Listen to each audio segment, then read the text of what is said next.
Bonjour à tous et merci de nous retrouver pour votre émission À l'origine. Au terme d'une période de 40 jours d'évolution, d'élévation spirituelle, le peuple d'Israël, la communauté juive dans son ensemble, est sur le point de vivre la journée la plus solennelle de l'année, le jour de Kippour, souvent interprété comme étant le jour du grand pardon. Cette période marque en réalité une séquence d'intensité spirituelle qui s'est ouverte avec le début du mois de Elul et la récitation des Selichot. Un mois après, la fête de Rosh Hashanah, le jour du jugement. Et 10 jours plus tard, le jour de Kippour. Pour présenter l'importance de cette journée et vous présenter l'essence de ce qui est porté par le jour de Kippour, j'ai le plaisir, le privilège aujourd'hui de recevoir le grand rabbin Harold Weil. Monsieur le grand rabbin, merci. Vous êtes le grand rabbin de la communauté de Strasbourg. Et avec vous, nous allons tenter de pénétrer dans l'essence de la journée de Kippour. Alors tout d'abord, essayons d'avoir un repère historique. Est-ce que nous pouvons comprendre et trouver dans nos textes peut-être l'idée première d'un Kippour qui serait vécu par le peuple d'Israël avant même que la Torah n'ordonne de célébrer le jour de Kippour? Alors, merci beaucoup de me recevoir, monsieur le rabbin. C'est un énorme défi que vous me proposez. Effectivement, plongeons-nous dans le texte de la Torah. Nous sommes en plein milieu du livre de l'Exode et le peuple d'Israël vient de commettre une faute, une erreur extrêmement importante et qui aura des conséquences sur son avenir, puisqu'à peine les 10 commandements reçus, eh bien, le peuple va fabriquer le veau d'or. Donc, on se replonge un petit peu dans le texte. La Torah est donnée, les 10 commandements sont donnés le 6 Sivan, et le lendemain, Moïse va monter une première fois sur le mont Sinaï afin de recevoir directement de Dieu l'ensemble des commandements de la Torah et de redescendre, c'est ce qui est prévu initialement, le 40e jour, avec les tables de la loi écrites de la main de Dieu. On sait que les choses ne se passent pas exactement comme elles auraient dû se passer. Il y a la fabrication de ce veau d'or suite à une erreur de calcul. Et lorsque Moïse redescend de la montagne, stupéfaction, le peuple, donc c'est à donner à la fabrication de ce veau d'or. Il y a destruction de ce veau d'or, destruction des premières tables de la loi, et sans transition, en tout cas c'est comme ça que le comprend notre grand commentateur Rashi, dès le lendemain, donc nous sommes le 17 Tammuz, dès le lendemain, le 18 Tammuz, Moïse va remonter sur le mont Sinaï pour une deuxième période de 40 jours, au cours de laquelle Moïse va tenter d'intercéder en faveur du peuple d'Israël afin d'obtenir le pardon de Dieu. C'est donc une période de 40 jours qui va être essentiellement chargée en prière, un plaidoyer tout à fait extraordinaire de la part de Moïse pour obtenir le pardon divin. Ce pardon est obtenu partiellement à la fin de cette période de 40 jours. C'est ce qui est intéressant, c'est un pardon, un premier pardon, mais qui n'est pas encore total, puisque Moïse devra remonter à la fin de cette seconde période de 40 jours. Donc, repère chronologique, nous sommes à la fin du mois de Av, le 29 Av. Moïse remontera une troisième fois, le premier jour du mois d'Elul, pour une nouvelle période de 40 jours, au cours de laquelle il obtiendra cette fois-ci un pardon définitif, le fameux Salarti Kidvarecha, donc je t'ai pardonné comme tu me l'as demandé, comme tu me l'as exigé. Et c'est donc à la fin de cette période de 40 jours, nous sommes le 10 Tishri, qui est le jour que nous célébrons, le jour de Kippour, dans notre tradition. Eh bien, c'est ce jour-là que Moïse obtient le pardon définitif de cette faute du veau d'or. C'est en quelque sorte, monsieur le rabbin Kassabi, le premier Kippour de l'humanité. Alors, ce pardon, donc des nouvelles tables de la loi, qui vont être rapportées au sein du peuple d'Israël, mais est-ce que le niveau du peuple après le pardon est aussi important que le niveau du peuple avant le pardon, puisqu'on avait des premières tables de la loi qui étaient totalement divines. Ces tables de la loi, comme vous l'avez précisé, ont été brisées sur le veau d'or. Nous allons maintenant récupérer une session de rattrapage, en quelque sorte, des nouvelles tables de la loi. Est-ce qu'il y a une différence entre ces deux tables de la loi ? Alors il y a une différence fondamentale, nous le savons, puisque le texte lui-même va nous le dire. Ces tables de la loi, cette fois-ci, sont écrites de la main de Moïse, non plus de la main de Dieu. Et donc c'est un changement en réalité fondamental, mais un nouveau défi en quelque sorte pour le peuple. C'est ce que je trouve particulièrement intéressant, c'est qu'à la fin de cette troisième session de 40 jours, le pardon est total. Et il est d'ailleurs très intéressant de regarder le langage qui est utilisé par Rachi, qui parle donc de deux pardons. Hein. Je vous invite à vous référer à un commentaire de Rachi au 9e chapitre du livre du Deutéronome, dans lequel Rachi donc va revenir un petit peu sur cette chronologie, nous parler d'un premier pardon et d'un deuxième pardon dans lequel il rajoute qu'il s'est fait besimcha, dans la joie. Et cette dimension de joie est une dimension extrêmement importante parce qu'elle montre qu'il y a, au cours de cette ultime session de 40 jours, eh bien, une volonté de la part de Dieu de renouer un véritable dialogue avec le peuple. Ce n'est pas simplement un Dieu qui passe l'éponge, et c'est un Dieu ici qui a véritablement envie d'ouvrir une nouvelle page. Cette page sera nécessairement différente de la première. Nous sommes dans un projet qui est différent, mais dans un projet qui, pour le moins, reste extrêmement exaltant. Et c'est ce que nous invite à vivre en quelque sorte cette journée de Kippour. Il est intéressant de remarquer que dans le texte biblique, justement, que vous avez cité, lorsque l'on voit juste après les versets qui suivent, on s'aperçoit à ce moment-là que le visage de Moïse, sera rayonnant, resplendissant. Chose qui n'est pas précisée pour les premières tables de la loi, comme si finalement le niveau spirituel de Moïse, qui est porté par le peuple bien évidemment, serait supérieur à celui des premières tables de la loi par ce visage qui est totalement resplendissant comme un soleil? Alors effectivement, il y a suite à ce pardon, une nouvelle dimension qui est donnée au peuple, parce que le peuple prend conscience à ce moment-là de quelque chose dont il n'avait peut-être pas conscience avant la brisure des premières tables. C'est cette possibilité qui lui est offerte, même lorsqu'a priori, eh bien, la faute semble totalement le détruire, le miner. Non, c'est cette possibilité qui est offerte au peuple d'ouvrir une nouvelle page, de pouvoir recommencer à vivre une relation d'intimité avec Dieu, malgré le fait que quelques semaines seulement auparavant, eh bien, il a semblé lui-même totalement renier cette relation. Et cela est manifestation de joie. C'est cela qui se traduit sans doute par ce rayonnement, parce qu'il n'y a rien de plus beau finalement que la prise de conscience de cette possibilité qui est offerte à l'homme à chaque instant, à chaque moment de son existence. On le verra, on y reviendra plus particulièrement bien sûr en cette journée de Kippour qui est prédestinée à cela depuis la création du monde. Cette possibilité qui est offerte à l'homme à chaque instant de pouvoir renouveler ce lien avec Dieu. Alors, renouveler un lien, vous l'avez dit vous-même, ouvrir une nouvelle page. Mais nous arrivons avec nos fautes, nos erreurs. Comment est-ce que le judaïsme, la Torah, comment est-ce que la Torah peut nous proposer de mettre de côté, d'effacer, de recouvrir? De quoi est-ce qu'il s'agit exactement à travers la notion notamment de teshuva, dont on parle beaucoup dans cette période, de repentir, tel que cela est présenté? Alors il y a une grande discussion très célèbre dans le Talmud, dans le traité de Shavuot, qui eh bien, nous propose deux visions finalement de cette journée de Kippour, mais on le verra, deux visions qui en réalité peuvent se rejoindre, même si dans leur approche elles paraissent différentes. Comme souvent dans le Talmud, on le sait, nos maîtres sont en désaccord, et il s'agit ici de savoir est-ce que la journée de Kippour en elle-même a la capacité, presque de manière magique et peut-être un petit peu mystique même, d'effacer littéralement toutes les fautes qui ont été commises par les enfants d'Israël, ou bien est-ce que cette journée de Kippour doit nécessairement être accompagnée d'une démarche, une démarche personnelle, une démarche de teshuva, de repentir, une volonté finalement de revenir à Dieu pour donner la possibilité à cette journée de Kippour de pouvoir effacer les fautes. Est-ce que vous voulez dire que d'après la première opinion, cela signifierait que même un individu qui n'a pas de conscience particulière, de réflexion sur son comportement, de marche en arrière sur son comportement, est-ce que cet individu pourrait également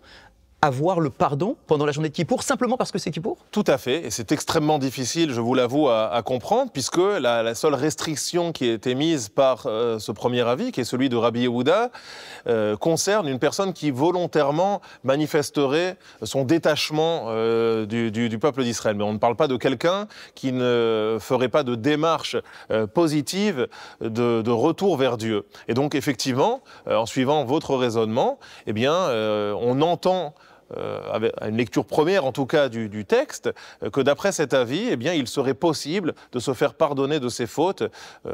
Je vais peut-être un petit peu choquer les téléspectateurs, mais même en étant assis sur son canapé le jour de Kippour, peut-être même devant sa télévision, ce que je ne conseille pas bien sûr à nos religionnaires qui nous regardent, mais il serait possible de se faire pardonner dans ces conditions. En réalité, je vous le disais, il y a peut-être un point de rencontre finalement entre les deux opinions. On sait que dans notre tradition et selon la halakha, nous tranchons d'après la deuxième opinion, qui est l'opinion majoritaire, celle de nos sages, et qui, elle, eh bien, conditionne, on va dire, l'effet positif de la journée de Yom Kippour à une démarche de l'homme, même une démarche minime, mais une démarche qui inviterait en tout cas l'homme à montrer sa volonté de renouer justement ce dialogue avec Dieu. Et je parlais d'une rencontre entre ces deux opinions qui peuvent paraître de prime abord inconciliables, tout simplement dans le fait que peut-être d'après Rabbi Yehuda, il y a quelque chose de tellement profond dans la journée de Kippour, et là je touche peut-être à quelque chose d'un petit peu mystique, mais il y a quelque chose de tellement profond dans la journée de Kippour, et finalement on le vérifie, on le voit, tellement de coreligionnaires qui semblent éloignés de toute pratique religieuse, de tout attachement finalement à des notions spirituelles ou divines, et qui le jour de Kippour se sentent comme finalement portés un petit peu par cette journée, et vont manifester d'une manière ou d'une autre leur désir de se rattacher à cette journée. Cela peut se manifester par une présence de 5 minutes à la synagogue ou simplement même par un repas de rupture de jeûne en famille, mais qui montre en tout cas que cette journée n'est pas une journée comme les autres. Et peut-être que d'après Rabbi Yehuda, eh bien, en réalité, il existerait au plus profond de chacun cette volonté qui est peut-être enfouie le reste de l'année, mais qui se manifesterait, quel que soit le niveau de chacun, finalement, la journée de Kippour, et qui, en réalité, ferait que le jour de Kippour, personne ne peut rester insensible. C'est peut-être ça, finalement, au fond, l'opinion de Rabbi Yehuda. Rabbi Yehuda rejoint l'opinion des sages. Il pense simplement qu'il y a quelque chose d'intrinsèque dans la journée de Kippour qui permet à l'homme, même sans le savoir, finalement, de recréer ce lien avec Dieu.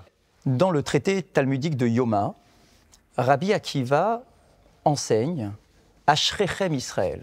Soyez heureux, peuple d'Israël, ayez conscience devant qui est-ce que vous vous purifiez et qui vous envoie la purification, ouvrez les guillemets, Avichem Sheba Shamayim, votre Père qui est dans les cieux.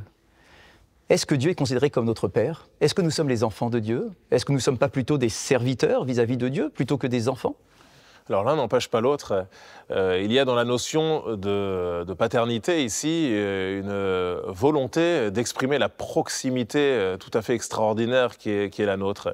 Un père non seulement aime ses enfants, un père sait ce qui est bien pour ses enfants, mais surtout un père a un amour inconditionnel pour ses enfants. Et je crois que c'est aussi cela finalement le secret de la journée de Yom Kippour, c'est montrer toute la dimension de miséricorde d'un Dieu qui ne souhaite que le bien de ses enfants et qui même lorsque ses enfants ont pu parfois commettre des impairs, ne souhaite surtout pas leur destruction. Il souhaite tout simplement qu'ils aient la possibilité de pouvoir s'amender, de pouvoir réfléchir à la situation qui est la leur.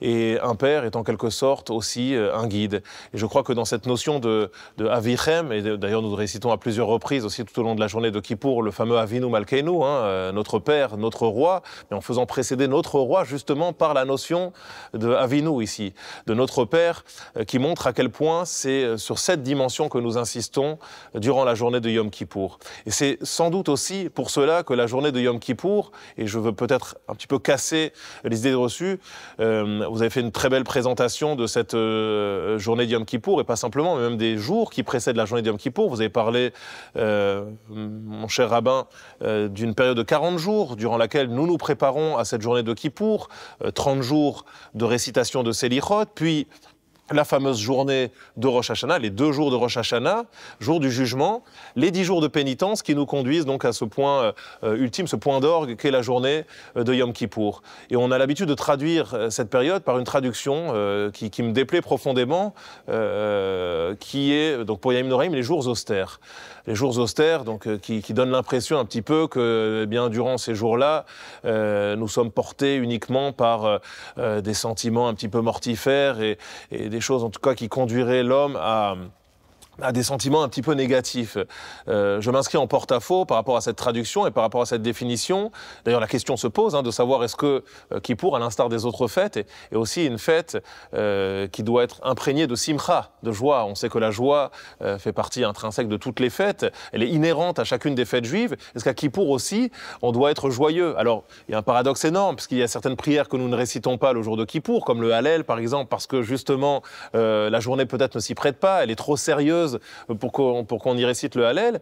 Et par ailleurs, nous avons d'autres éléments qui indiquent que la journée de Kippour reste malgré tout une journée de joie et qu'on s'y prépare dans la joie. Je pense notamment au repas que nous prenons encore la veille de Kippour, qui est une véritable obligation, qui n'est pas qu'une tradition, mais une obligation et qui se fait avec une certaine joie. Il y a des passages qui sont supprimés également la veille de Kippour et qui sont supprimés les jours qui sont justement des jours fastes et des jours de joie. Donc il y a une dimension de joie le jour de Kippour, parce que avoir une opportunité unique de retrouver son père, avoir une opportunité tout à fait extraordinaire de pouvoir dialoguer à nouveau avec celui à qui nous n'avons peut-être pas parlé depuis plusieurs semaines, plusieurs mois, pour certains peut-être depuis plusieurs années, eh bien c'est quelque chose qui ne peut que procurer de la joie, un sentiment profond de joie.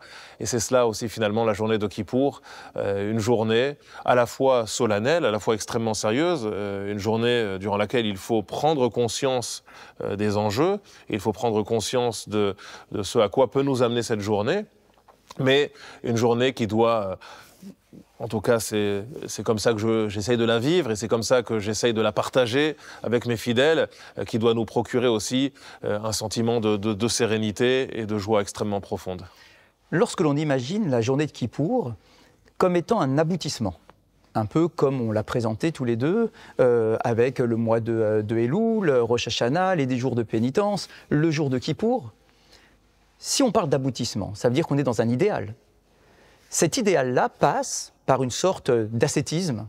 On ne mange pas, on ne fait pas attention à son corps, on se laisse un petit peu aller pour donner la priorité à notre spiritualité. Est-ce que c'est finalement ça la vocation du judaïsme? Est-ce que l'essence du judaïsme, c'est une invitation permanente à nous détacher de toute matérialité, corporalité, pour être totalement comme des anges? D'ailleurs, on s'habille de blanc pendant toute cette journée, c'est la tradition, ou au moins on se vêtit avec notre talit pendant toute la journée, même le soir.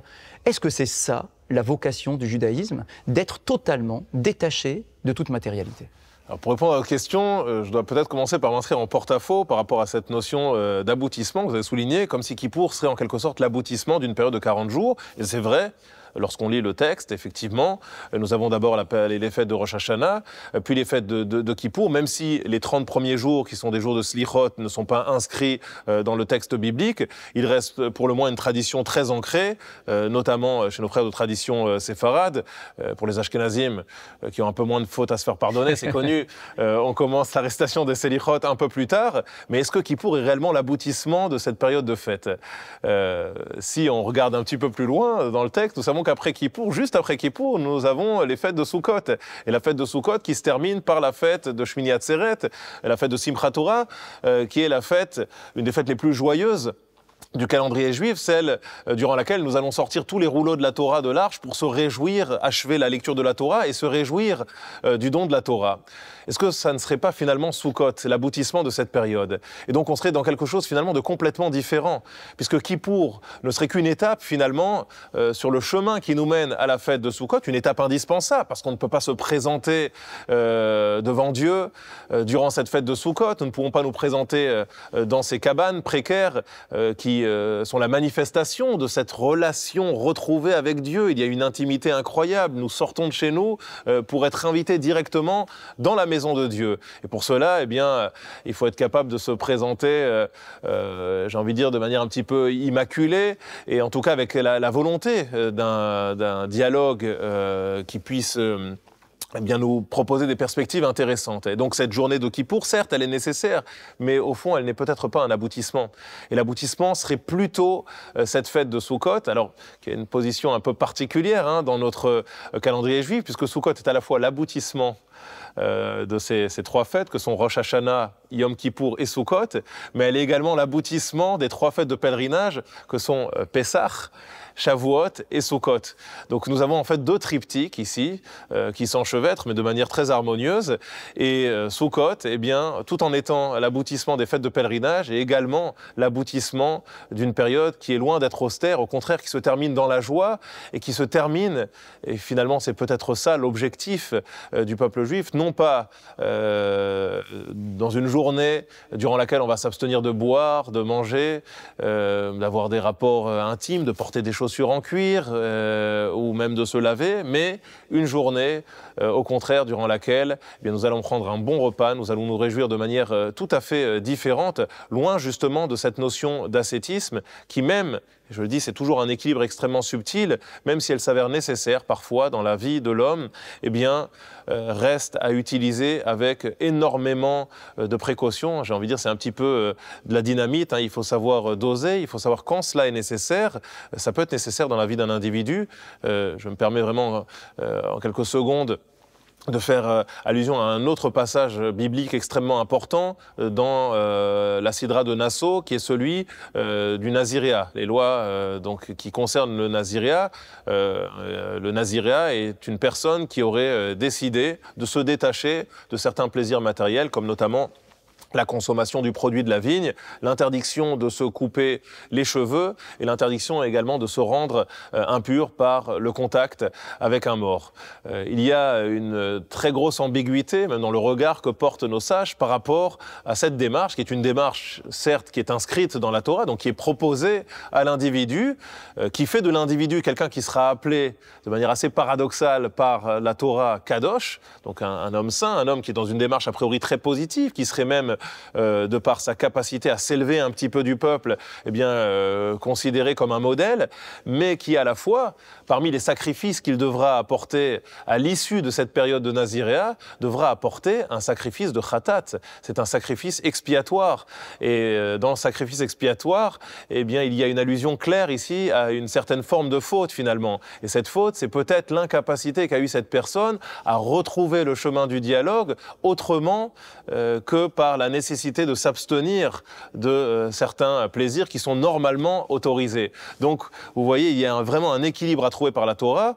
Le deuxième point aussi qui est intéressant, c'est qu'on voit que cette notion, cette mitzvah, ce commandement du Naziréa ne s'adresse pas à la collectivité, mais qu'il s'adresse à l'individu. Donc ça s'adresse à un individu, à un temps précis, à un moment dans son existence, que eh bien, chacun est à même de connaître, que personne ne peut connaître à la place de l'autre. Et c'est uniquement, finalement, à ces moments particuliers de l'existence eh bien, qu'on peut éventuellement y avoir recours.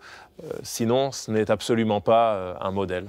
Donc nous voyons effectivement que ces points-là, l'exemple du Nazir que vous venez de citer, mais revenons sur Kippour, bien évidemment, ce ne sont pas des aboutissements, mais plutôt des points de passage. Ce sont des points de passage. Des points de passage nécessaires, extrêmement positif parce qu'on touche à quelque chose pendant quelques instants, mais ce n'est pas une fin en soi. Maintenant, vous avez fait le lien vous-même, comme lien de passage, avec Kippour et la fête de Sukkot, mais ce qui est extrêmement surprenant, c'est que nos maîtres vont encore plus loin et ils vont aller jusqu'à comparer la journée de Kippour à la journée de Pourim. Comment est-ce que l'on peut en arriver à faire ce genre de comparaison ?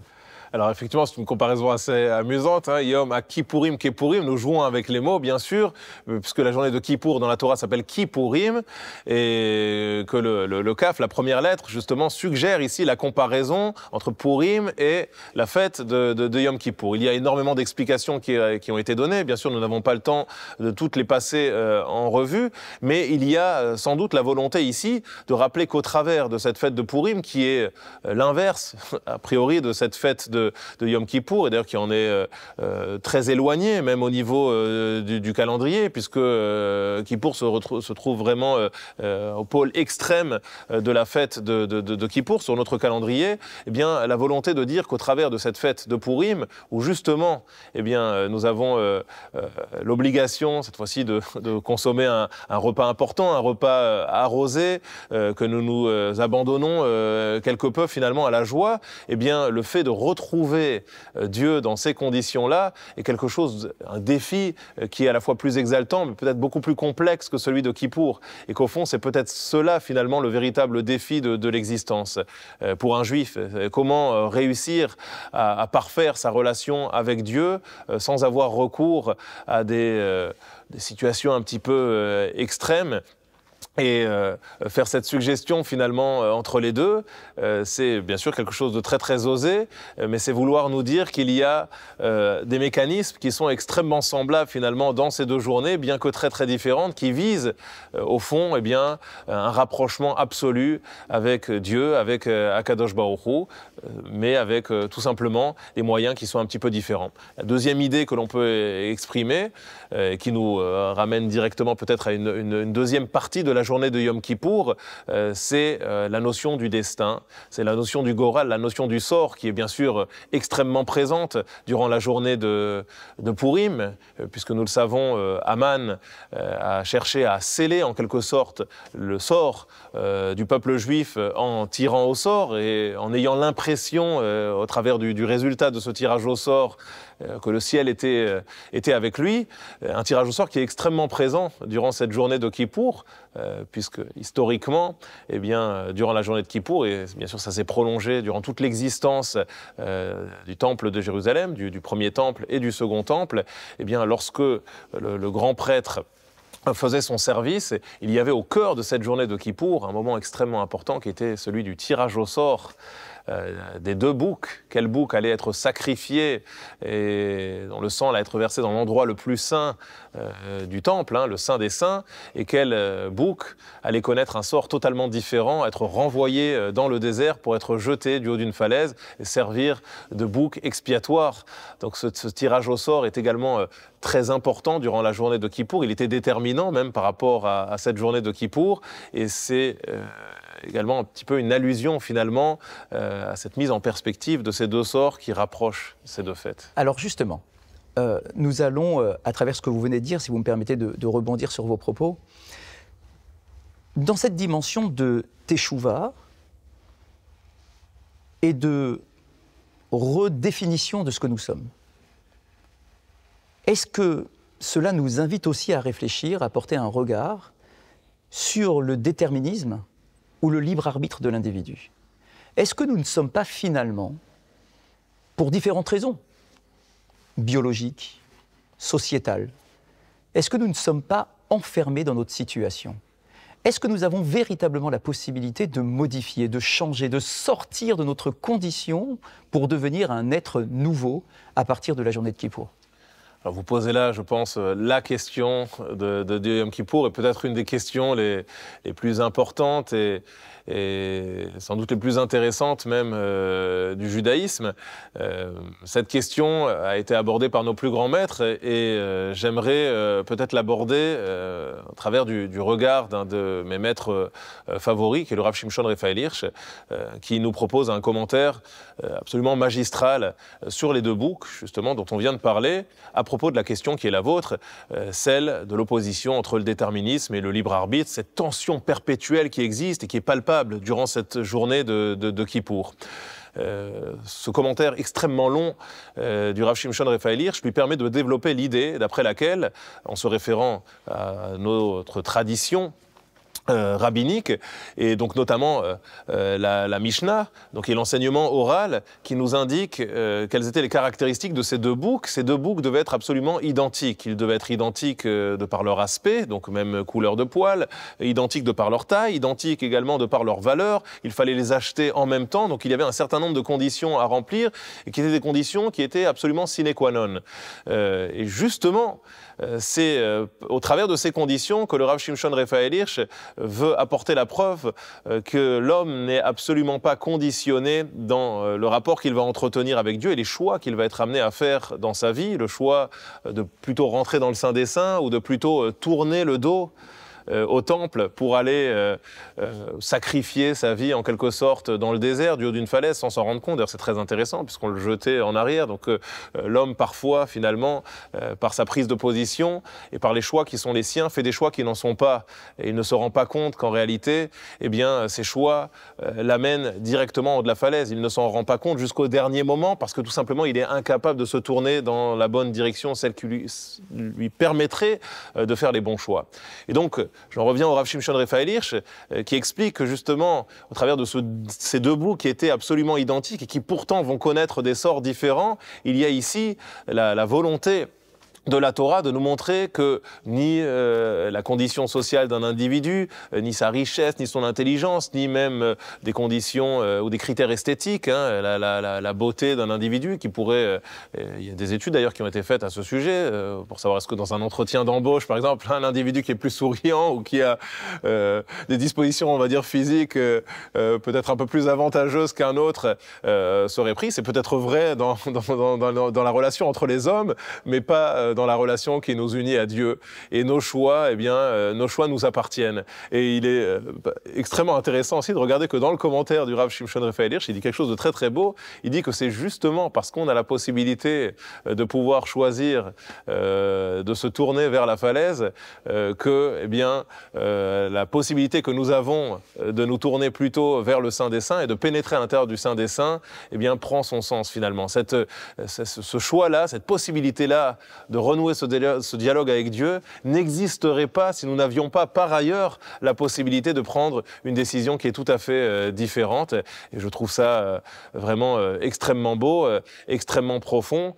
Au travers de ce tirage au sort, il n'y a absolument pas la volonté de dire que tout est écrit d'avance, mais que tout simplement, et d'ailleurs c'est aussi enseigné dans le Talmud, le bouc qui va finalement être sacrifié pour Dieu, qui va se retrouver dans le Saint des Saints, est un bouc qui, alors même si bien sûr ici on parle d'un animal qui là pour le coup n'a pas de libre arbitre, mais en tout cas voilà, qui doit se retrouver là-bas parce que finalement son aspiration, et donc si, je ne vais pas faire un anthropomorphisme, mais en tout cas si on ramène ça finalement à l'homme, c'est cela qui se joue pour l'homme durant cette journée de Kippour. L'homme est un bouc, en quelque sorte, finalement, qui a, à ce moment-là, la possibilité, durant cette journée, de décider est-ce qu'il va faire ce pas en avant pour pénétrer à l'intérieur du temple, ou est-ce qu'il décide, mais en toute conscience finalement, de reculer. Et c'est intéressant, c'est ce que je disais, lorsqu'il recule, il recule en regardant en face ce qu'il perd. Je trouve qu'il y a quelque chose d'extrêmement profond, c'est-à-dire que cela exacerbe encore plus finalement ce sentiment de conscience. Il pourrait tout simplement tourner le dos et on pourrait avoir l'impression qu'il ne comprend même pas ce qu'il est en train de perdre. Mais non, là, ce bouc finalement, lorsqu'il est jeté de la falaise, il est jeté en arrière et donc il a le regard finalement qui d'une certaine manière est tourné vers ce qu'il est en train de quitter et il le fait en connaissance de cause. Donc cela émane d'un choix donc finalement de chaque individu et ça nous renvoie à un enseignement très emblématique de nos commentateurs dans le Talmud qui affirme qu'au moment où Dieu s'apprête à envoyer une âme sur cette terre, alors il définit pour chacune de ces âmes eh bien, quelles seront ses conditions physiques, de beauté, d'apparence, de vigueur, etc. Mais à aucun moment, on ne décide pour cette âme si elle sera tzaddik ou racha, un mécréant ou un homme juste, parce que finalement, tout cela appartient à l'être humain et uniquement à l'être humain. Uniquement à l'être humain, c'est tout ce qui fait la condition finalement de l'être humain. À partir du moment où un être humain eh bien, refuse finalement ce libre arbitre qui lui est confié, il refuse de l'accepter, il se place lui-même finalement à la condition qui est celle de l'animal et il perd de vue le sens de son existence. Et c'est peut-être aussi cela la journée de Yom Kippour, c'est nous réconcilier avec cette idée, c'est nous faire prendre conscience qu'à aucun moment eh bien, une conditions extérieures, des éléments extérieurs ne sauraient nous dicter la vision qui doit être la nôtre et les choix qui doivent être les nôtres dans notre existence. Nous restons, quoi qu'il arrive, les maîtres de notre vie, les maîtres de notre existence. Et c'est en cela et sans doute en cela que cette journée de Yom Kippour est considérée comme la journée la plus sainte. Je pense qu'il n'y a pas de notion plus importante que celle-ci pour permettre justement à l'homme d'avancer. Et donc cela ne contredit absolument pas ce que nous avons dit précédemment en disant que Kippour n'est peut-être qu'une étape.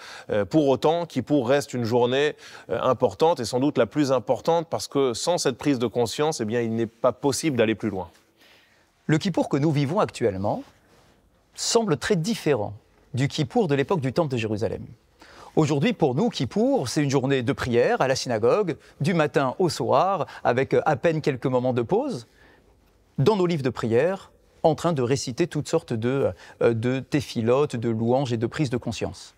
Mais à l'époque du Talmud, finalement, l'époque non pas du Talmud, mais du Temple de Jérusalem, pardon, à cette époque-là, tout était centré sur le service du Kohen Gadol, en particulier à l'intérieur du Beth Amikdash, du Temple de Jérusalem. Vous en avez parlé, le tirage au sort des 2 boucs fait partie, bien évidemment, de ce service. Mais il y a un autre moment extrêmement important dans le service du Kohen Gadol, c'est un lien qu'il entretient avec l'encens. Est-ce que vous pouvez nous en dire plus?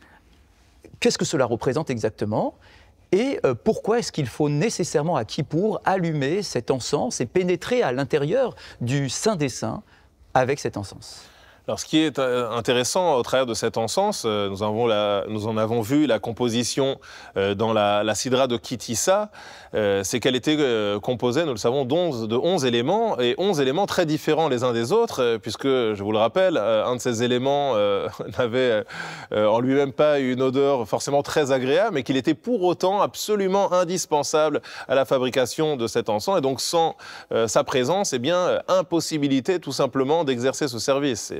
Cela nous apprend une idée très classique, mais je pense qu'il est important de rappeler en toutes circonstances, c'est que le peuple d'Israël est composé de personnes extrêmement différentes et que même si certaines peuvent avoir parfois l'impression de ne pas faire partie du peuple, soit parce qu'elles se sentent exclues, soit parce que parfois elles s'en excluent elles-mêmes, eh bien, elles font partie du peuple juif. Le peuple juif est un ensemble de personnes et tout le monde est considéré comme faisant partie du peuple d'Israël. C'est très important de le souligner. C'est très important de le souligner durant cette journée justement de Yom Kippour, qui est la journée qui ne s'adresse, bien évidemment, pas qu'à ceux qui ont beaucoup de choses à se reprocher, peut-être un peu plus que certains. D'ailleurs, je fais une petite digression et j'ouvre très rapidement une parenthèse pour rappeler que tout au long de la journée de Kippour, nous allons confesser nos fautes. Nous allons parler très souvent à la première personne du pluriel, donc il y a une confession finalement collective, et on va même être amené à se repentir et à taper sur sa poitrine en confessant des fautes qu'a priori nous n'avons absolument jamais commises, en tout cas qui ont l'air très très loin de notre esprit, et pour montrer ce sentiment de solidarité qui est le nôtre. Durant cette journée de Kippour, bien sûr on se repentit à titre personnel, mais c'est l'ensemble du peuple qui est en train de se repentir. C'est une prise de conscience qui est collective, et nous essayons de faire corps avec les autres fidèles qui se trouvent dans la synagogue, mais pas simplement, avec les fidèles du monde entier. Et c'est cela que l'on exprime au travers de cette confession collective. Je pense notamment au Alchet, chez Chatanu Lefanecha, donc que l'on formule à la première personne du pluriel. Je ferme la parenthèse pour revenir à cet encens et ce moment très particulier dans le temple où donc le grand prêtre, eh bien effectivement allumait ses braises pour faire monter cette fumée et sur lequel d'ailleurs il y a une grande discussion. Nous savons que dans notre tradition, eh bien cela se passait à l'intérieur justement du Kodesh HaKodashim, du Saint des Saints, dans lequel le Kohen Gadol ne pénétrait qu'une fois dans l'année. C'est aussi quelque chose de particulièrement important dans cette journée de Kippour. Cela montre à quel point ce lien se renoue chaque année, puisqu'il était offert au Kohen Gadol la possibilité au grand prêtre de pénétrer dans un endroit qui lui était interdit d'accès durant toute l'année. Donc on voit cette volonté de Dieu vraiment de recréer une proximité, une intimité, d'ouvrir les portes finalement de son bureau, de sa chambre, un endroit qui même pour le Kohen Gadol, même pour le grand prêtre qui exerce une fonction tout à fait particulière dans le peuple, eh bien lui était interdit d'accès pendant toute l'année. D'autres, les Sadducéens, eux, ont compris que c'est devant, à l'entrée du Saint des Saints, que cet encens était apporté et que cet écran de fumée donc s'arrêtait finalement devant la porte du Kodesh HaKodashim, ce qui indique que d'après cette vision des choses, eh bien, le Kohen Gadol, le grand prêtre, devait traverser en quelque sorte finalement ce nuage pour pénétrer dans le Saint des Saints. Mais lorsque le Kohen Gadol traverse ce nuage pour aller dans le Saint des Saints, eh bien, il se retrouve finalement presque en porte-à-faux finalement avec le peuple. Nous avons Moïse d'un côté avec Dieu et le peuple qui reste de l'autre côté à l'entrée de la porte. Voilà, ce n'est pas la vision qui est la nôtre. Le jour de Yom Kippour, le nuage finalement il va se déplacer et il va se déplacer pour montrer justement cette proximité renouvelée. Moïse se tient finalement avec le peuple à l'intérieur du Kodesh HaKodashim, du Saint des Saints, même si le peuple ne peut pas pénétrer, seul le Kohen Gadol peut pénétrer, mais il est le représentant du peuple. Et le nuage a un petit peu évolué, il a changé de place et cette place finalement elle indique cette proximité, elle indique cette volonté de la part de Dieu de renouveler cette intimité. Est-ce que ce nuage peut également nous renvoyer au don de la Torah ?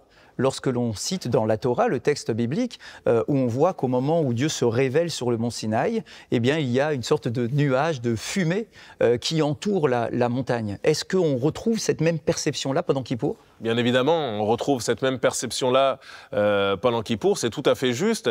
Je rappelle également que les nuées de protection, les nuées divines qui entouraient miraculeusement le peuple durant son séjour dans le désert, ont également connu un coup d'arrêt après la faute du veau d'or. Et donc, il y a vraiment une relation directe finalement entre le pardon de Dieu et cette apparition nouvelle finalement de ces nuées, ou cette capacité finalement de ces nuées à évoluer au gré des relations que Dieu entretenait avec le peuple d'Israël. Alors nous avons retissé d'autres liens avec Dieu depuis le début de notre discussion, la teshuva, la prise de conscience. Est-ce que pendant la journée de Kippour, il y a aussi une place à notre relation avec notre prochain ? Est-ce qu'il y a aussi une dimension de pardon que l'on doit accorder ou que l'on doit rechercher vis-à-vis de notre prochain qui vit au quotidien à nos côtés ? Je suis très content que l'on puisse aborder également cette dimension de la journée de Kippour, qui est une dimension extrêmement importante. Je vais vous expliquer pourquoi. La première raison, eh bien, elle est tout simplement liée au fait que dans notre tradition, et c'est comme ça que la halakha, c'est comme ça que notre code de religieux va inscrire la loi, eh bien, la journée de Yom Kippour ne pardonne ce pouvoir magique dont nous avons parlé au début de cette émission, ce pouvoir extraordinaire de cette journée de Kippour à pardonner les fautes, même de quelqu'un, en tout cas d'après l'avis de Rabbi, qui n'aurait fait aucune démarche en ce sens. Eh bien, ce pouvoir-là ne concerne que les fautes qui existent entre un homme et Dieu, mais pas les fautes qui existent entre un homme et son prochain. Les fautes qui existent entre un homme et son prochain, eh bien, elles se pardonnent par une démarche qui consiste à aller voir son prochain et qui consiste à aller lui demander pardon. Alors certes, il existe des modalités qui sont là aussi prévues par la halakha. On y va une première fois. Si la personne refuse, eh bien, on y va une deuxième fois. On va ramener des personnes avec nous qui seront témoins de la démarche qui est la nôtre, et on demandera à 3 reprises. Si la personne continue à s'obstiner, ne pas vouloir nous pardonner, eh bien, nous sommes quittes de la démarche qui est la nôtre et de notre devoir vis-à-vis de cette personne.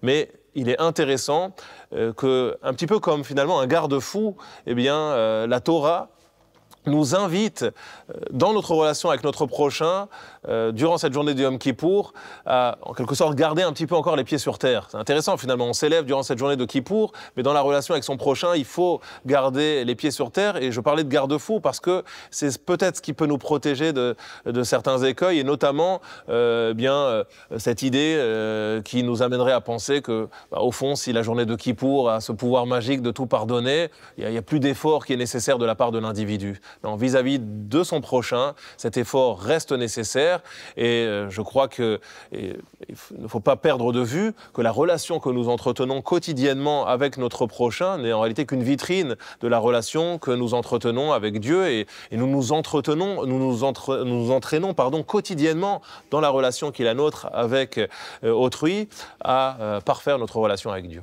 Monsieur le Grand Rabbin Weil, merci beaucoup. Merci, vous êtes le grand rabbin de Strasbourg et vous nous avez permis de vivre de manière encore différente, d'interpréter de manière encore différente et très profonde cette journée de Kippour. Mes chers amis, Merci de nous avoir suivis aujourd'hui. Vous l'aurez compris, pendant la journée de Kippour, les portes de toutes les synagogues du monde seront ouvertes pour accueillir chacun des fidèles membres du peuple d'Israël ou tout simplement tout homme qui se sent concerné par cette remise en question, cette remise en cause et cette réflexion profonde sur le fond de notre vie. Si les portes des synagogues sont ouvertes, à nous d'ouvrir les portes de notre cœur, les portes de notre esprit, pour vivre pleinement cette journée de Kippour. Je vous souhaite de passer une très belle fête de Kippour et un très bon dimanche. À bientôt.